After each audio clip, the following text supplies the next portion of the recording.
नमस्कार, वंदे मातरम। मैं हूं श्यामगिरी। आप देख रहे हैं हमारा चैनल मुद्दा भारत का। मुद्दा भारत का यानी मुद्दा आपका। मुद्दा बना हुआ है महाराष्ट्र की पॉलिटिक्स का। जी हाँ, महाराष्ट्र की पॉलिटिक्स की बात करें तो पिछले 17 दिन से जो है सरकार के हाथ पैर फूल गए थे।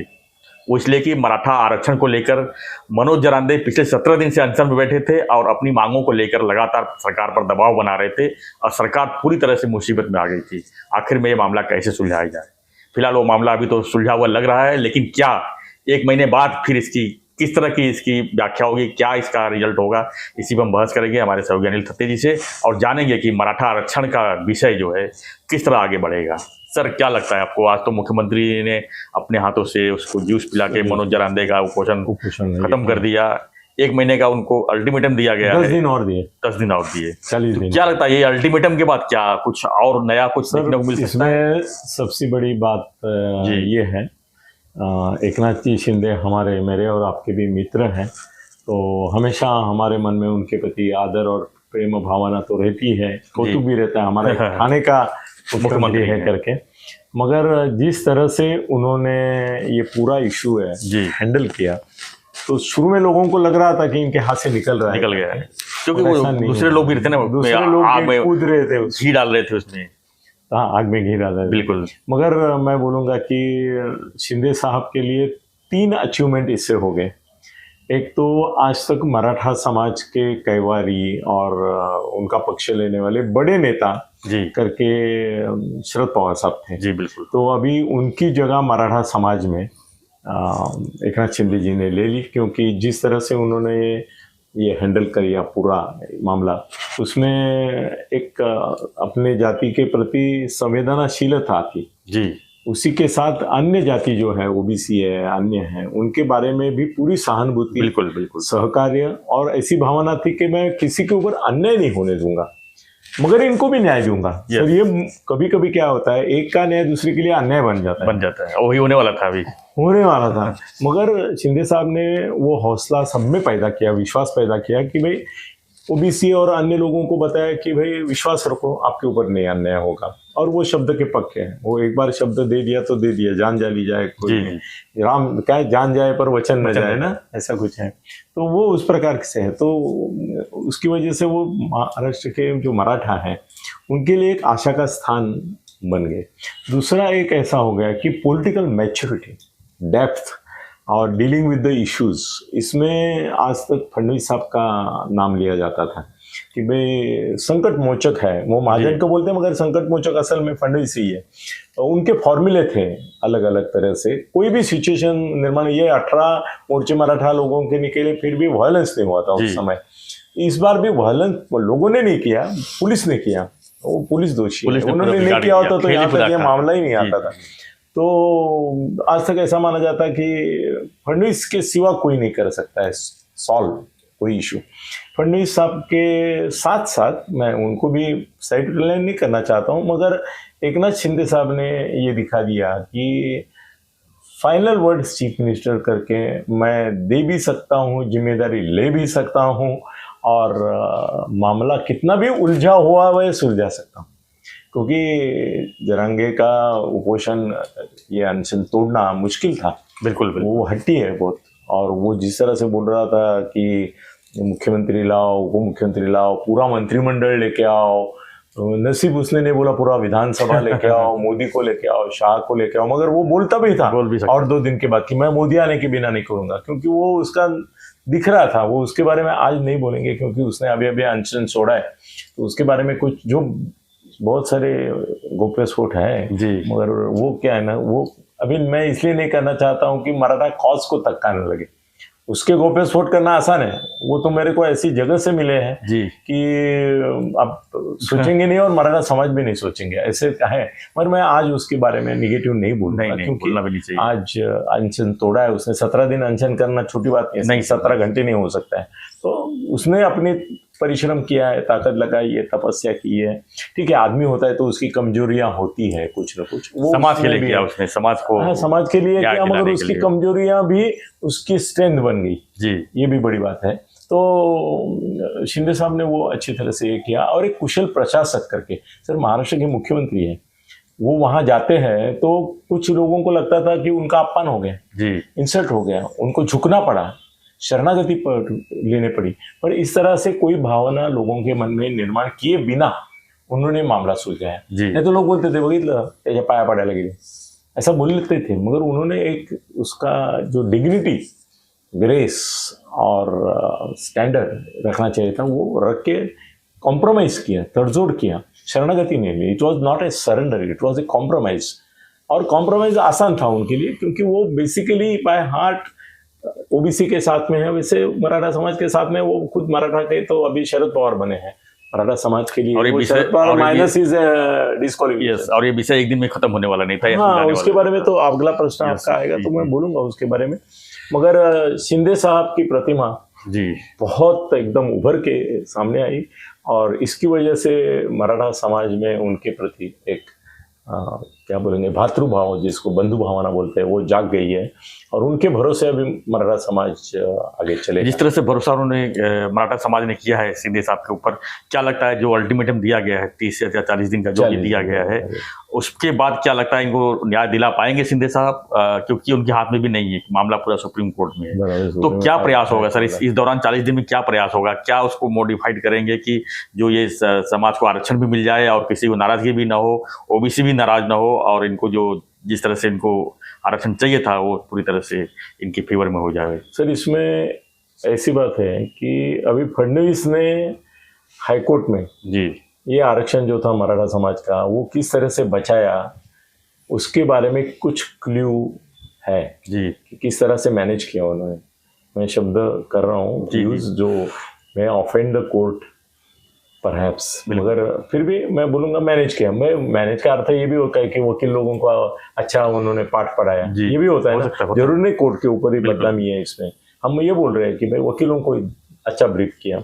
तो सर, वो जो ब्रीफिंग फडणवीस साहब ने किया था और बचाया था, उसी प्रकार का कुछ ब्रीफिंग मेरे को लगता है कि सुप्रीम कोर्ट में दिया। हाई कोर्ट में पहले जाएगा अभी। क्योंकि सर अभी ये अनाउंस हुआ है, इसका ये कुछ जीआर भी निकला है। तो अभी आज क्या है, शुक्रवार है, आज थर्सडे है, गुरुवार है, तो कल ही दाखिल हो जाएगी ओबीसी समाज जी। की। अलग अलग हो जाएंगे, शायद कल एक दिन में 4-5 भी हो सकती है। इसके खिलाफ कौन है वो सबको मालूम है, वो करेंगे ही। तो कल वो आएगा, मगर अभी ये देखना पड़ेगा कि कोर्ट में दाखिल होने के बाद कुछ मिनटों में वो स्टे देते हैं क्या, या ऐसा बोलते हैं कि इसकी सुनावनी भाई 17 तारीख को होगी, 20 तारीख को, 25 तारीख को होगी, तब इसके बारे में हम सोच विचार करेंगे। जी ऐसा भी हो गया तो बहुत हो गया। कम से कम कल सुबह ही ये सरकार फिर परेशानी में नहीं पड़ेगी। और फिर जरांगे जो है वो बोलेगा कि कोर्ट ने तो पहले फटके में आपको ये कर दिया, तो मैं मेरा उपोषण अभी फिर चालू करता हूँ, फिर मुश्किल हो जाएगा। ओबीसी समाज सर, अगर कुणबी का सर्टिफिकेट इनके देने की बात करता है सरकार, तो नहीं मानेगा। तो इनको कौन सा फिर से दिया जाएगा? किस बेसिक पे दिया जाएगा? क्या इनको ओबीसी के अलावा और कोई ऑप्शन है? सर कैसे है ना, दो चीजें इसमें। एक तो 50% का जो है वो तो अलग है, नहीं, वो भी बीच में आता है ना, पूरा है, वो भी है। वही तो स्टापर है भाई, इकोनॉमिक और ये क्या बोलते हैं, वो पिछड़ापन, वो भी चल नहीं रहा है 50 में, बिल्कुल, तो वो भी है। और सर अभी ओबीसी की मुझे किसी ने बताया 3700 जाती है। अभी उसमें तो 4-5 ही धनगर, तेली वगैरह इन लोगों का जिक्र हुआ है। वो लोग भी लाइन में हैं, मगर वो कभी भी वो भी सामने आ जाएंगे। तो हाँ, जैसे इनके साथ में कुछ हुआ अच्छा, वो बोलेंगे हमको क्यों नहीं। हाँ, और महाराष्ट्र, मराठवाड़ा के बाहर भी है। यस, तो पूरे महाराष्ट्र में मराठा लोगों को ये देना, ये दो चीजें हैं इसमें। तो कुछ मराठा है भयंकर अहंकारी भी होते हैं, वो बोलते हैं हम नहीं लेंगे कुणबी का। ऐसा किया है ना, बहुत सारे हैं। तो वो भी खिलाफ जाएंगे कि भाई सबको क्यों कुणबी जाएंगे कि सबको क्यों कुणबी। ओबीसी के सभी जाति जमाती के लोग जाएंगे क्यों कुणबी, ये हाईकोर्ट में जाएगा मामला। अभी ऐसा है कि केंद्र सरकार को अभी ये लोग जाके मिलेंगे, मेरा जो मानना है और जो मेरी जानकारी है, मेरे ख्याल से ये अभी क्या है ना, थोड़ा सा ये संसद का अधिवेशन है 5 दिन का जी, तो इसकी वजह से शिंदे साहब, फडणवीस साहब और ये तुम्हारे अजीत दादा शिष्टमंडल लेके ओबीसी और मराठा समाज का लेके दिल्ली में जाना अभी ठीक नहीं है। क्योंकि वो बिजी है दूसरे इसमें। अभी और वो अधिवेशन पाँच हो दिन का जाएगा। अधिवेशन भी है ना 22 तारीख तक। हाँ नहीं, वही बोल रहा हूँ मैं, अधिवेशन भी है, गणपति भी है, तो शायद गणपति के बाद और अधिवेशन के बाद ये दिल्ली जाके सेंट्रल गवर्नमेंट इसमें क्या करना चाहिए और क्या कर सकती है, इसके बारे में जो लोग अलग अलग राय दे रहे हैं जी, वो मोदी और शाह साहब के सामने रखेंगे। बोलेंगे चाहिए तो एक दिन का अधिवेशन बुलाओ, और ये पूरे देश के लिए है ना, बिल्कुल बिल्कुल। सिर्फ महाराष्ट्र के लिए नहीं कि ये 50% के आगे 70% करो, 80%, कुछ भी करो जो आपको लगता है। और वो कोर्ट में चैलेंज होगा सर, वो भी गवर्नमेंट का ऑर्डिनेंस भी आया या कुछ आया ना, तो सेंट्रल गवर्नमेंट का भी चैलेंज होगा, फिर कोर्ट में ये मैटर रहेगा। फिर कोर्ट अगर स्टे दिए बगैर ये आगे चला जाए, जैसा तमिलनाडु का एक जज ने अपने वो उनके सर, इसका था, पुराना था, तो 17 साल हो गए सर, पुराना मामला था वो। हाँ, मगर 17 साल चल रहा है वो सर, आरक्षण वहाँ 90% है, 93%। तो ऐसा चल गया तो चल गया तो चल गया, वो अभी क्या राय कोर्ट करती है उसके ऊपर डिपेंड करेगा। मगर मुझे लगता है कि आज का दिन जो है वो थोड़ा सुकून देने वाला है। जी, एकनाथ जी शिंदे का है, उन्होंने बाजी मार ली, अभी किसी को हराए बिना वो जीत गए, ये बड़ी बात है। ये कलाकारी है। ये सेंस नहीं आ रहा है कि ये तुम्हारा मनोज जरांगे हार गए, ऐसा नहीं आया। मराठा समाज हारा है, नहीं हारा है सर, वो भी जीते, जीत भी मेरी पट भी मेरी, ऐसा एक चमत्कार उन्होंने करके दिखाया। इसके लिए आज की तारीख में सब हम ज़्यादा निगेटिव नहीं बोलेंगे, नहीं बोलेंगे जैसे जैसी जानकारी है वैसे बोलेंगे। तो आज अभिनंदन करते हैं हमारे मुख्यमंत्री का, और मनोज जरांगे पाटिल का भी करते हैं, मराठा समाज का भी करते हैं कि एक आशा निर्माण हुई आशा है, किरण या आशा के दीप यूं ही जलते रहे, ऐसा ही बोले, और कोई उसके ऊपर करके फुंकर न मारे, ये भी कामना करते हैं। धन्यवाद सर। कुल मिला यही कहेंगे कि मराठा जो आरक्षण को लेके जो तमाशा था वो पिछला धीमा हो गया एकदम से।